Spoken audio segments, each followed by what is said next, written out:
The truth of the matter is that most people don't realize that the majority of people suffer their first major heart attack on Monday morning between 8 a.m. and 9 a.m. People getting ready to go to jobs that they don't like, jobs that are making them sick. You see, when you're not pursuing your goal, you are literally committing spiritual suicide.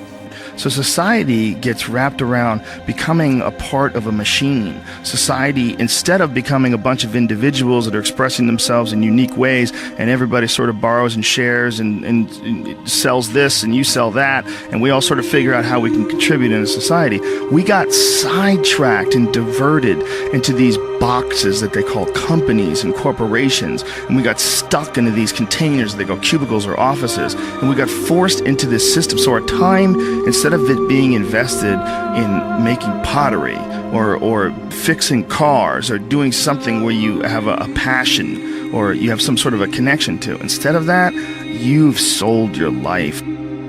The world is loading his back with burdens. You're a beast of fucking burden. You're supposed to go to school. You're supposed to pass your tests. You're supposed to do your homework. You're supposed to clean your bedroom. You're supposed, right? All the things you're supposed to do, all the conditioning laid upon you, all the beliefs that you've been given, they're not yours. No natural behavior. Everybody's wearing clothes they don't want to wear. Everybody's showing up and doing something they don't want to do. They have no connection to. That's the problem with our society. We're good little boys and girls who have been walking on the line, hand in hand, following step by step all the rules in the book ever since our parents and teachers have been conditioning us to do what we're told. No society wants you to become wise. It is against the investment of all societies. If people are wise, they cannot be exploited. If they are intelligent, they cannot be subjugated. They cannot be forced in a mechanical life.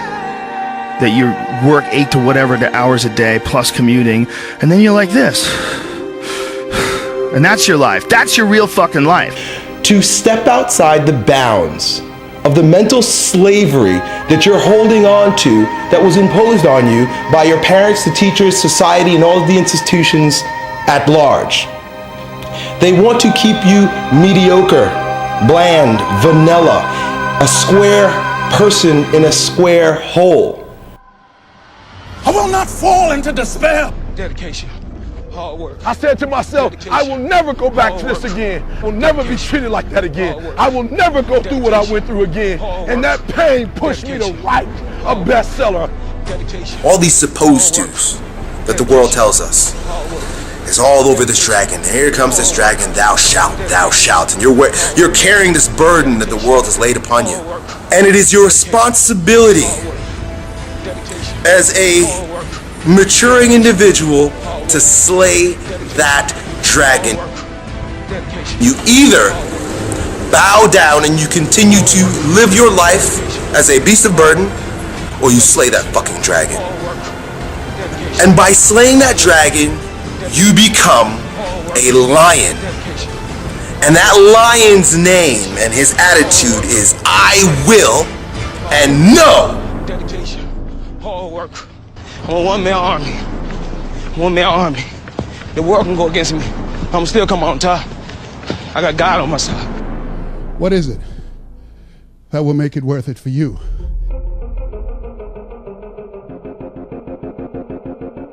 Find out what it is you want and go after it as if your life depends on it. Why? Because it does.